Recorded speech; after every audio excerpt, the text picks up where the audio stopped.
This is a video demo regarding multidisciplinary care plan. A multidisciplinary care plan involves documentation of various medical services, which includes physicians, nurses who are required, mandatory to have entries, and other services like social worker, clinical pharmacist, infection control, physiotherapist, nutritionist, RT, and others. We have to remember that the attending physician or designee is the owner of the plan of care, and they shall review, approve all entries by other disciplines by stamping and signing within 24 hours of the entry. There are two types of care plan stickers. One for physician, which are arranged in folders provided by TQM. The MD stickers or the physician stickers are alphabetically arranged by specialty or department.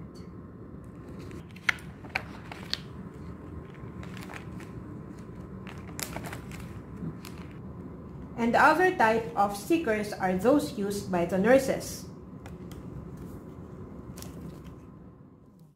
Now let us discuss about filling up of multidisciplinary care plan. Upon admission and assessment of physician, the nurse should offer to physician the MCP folder for them to choose their plan. After choosing the sticker,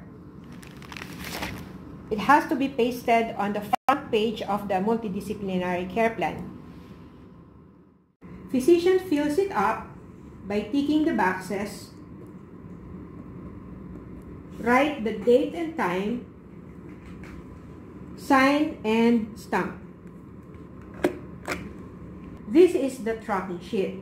Place the tracking sheet below the physician sticker and tick the fall prevention and skin pressure ulcer prevention, as those are required for all adult patients. If in case the patient is at risk for aspiration, then tick also the last box.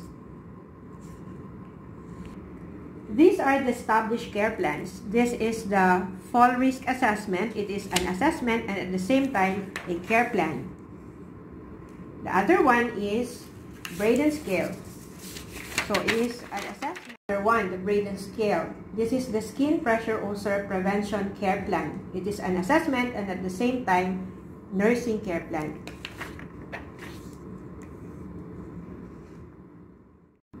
This is the aspiration HAP care plan. It is also an assessment and at the same time a care plan.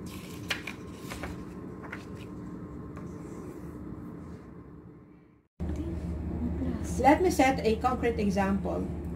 We have a patient, 85 years old. She is female, diagnosed with bronchopneumonia. She is bedridden and with non-productive cough and has difficulty expectorating. Upon auscultation, she has crackles and she has inability to inhibit voiding.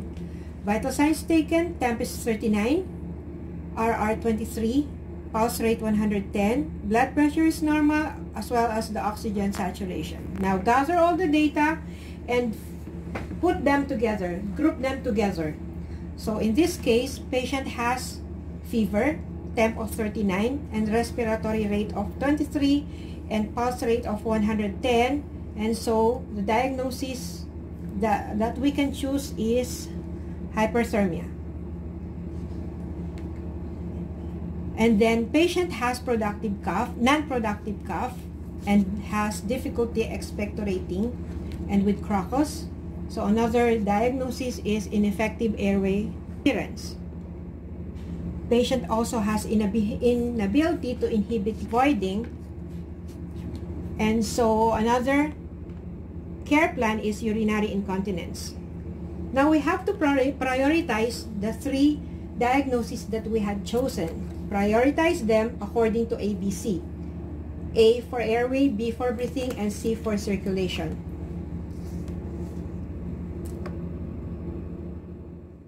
Out of those negative findings, we were able to come up with three priority diagnoses. First one is ineffective airway clearance. Next is hyperthermia. And the other one is urinary incontinence. Now paste the care plan stickers according to priority. Ensure that you paste it appropriately.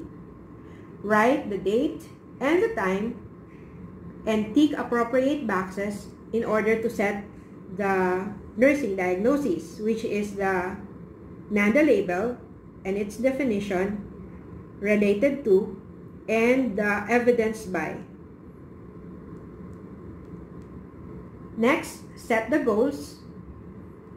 Choose the goals. And then, choose the ongoing assessment that you plan for the patient. And lastly, tick the boxes of appropriate interventions. If the intervention that you plan is not included in the choices, you may write additional interventions at the box provided for. Then after that, you have to sign and stamp the sticker. Now let's talk about evaluation of care plan. Evaluation is the determination of the patient's response to the nursing interventions and of the extent to which the goal have been achieved, whether or not the goal was met, partially met, or unmet. Now, each care plan shall be discussed with patient and or significant others. See the legend at the bottom. So, evaluation of nursing care plan shall be done every end of clinical shift when the patient's condition changes and when new treatments are added or current treatments are discontinued. So you have to write the date and the time, the evaluation, and the nurse has to affix her initial. Each nursing care plan must be continued, discontinued, or modified based on evaluation. If goals are met, then you may discontinue. Write result at the bottom of the evaluation. Are not effective, and when new or other interventions are added, then you have to modify. Write modified at the bottom of the evaluation. Then what you have to do is to stick a new sticker and tick appropriate goals or interventions as applicable.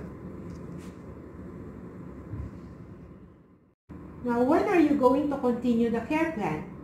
You have to continue if the patient has not recovered or if the care plan was written for chronic illness or ongoing problem. You have to continue the care plan. The head nurse and the charge nurse of the unit shall be responsible in ensuring that the nursing care plan are appropriate, current, and complete. The head nurse and the charge nurse of the unit shall be responsible in ensuring that the determined care plan is implemented. There are more than 250 approved NANDA nursing diagnoses, and at present we have identified more than 50 frequently used NANDA diagnoses, and we have created stickers. Just in case that the problem that you have identified is not included in the available stickers that we have, you have to write yourself the nursing care plan. This is all. Thank you so much for watching.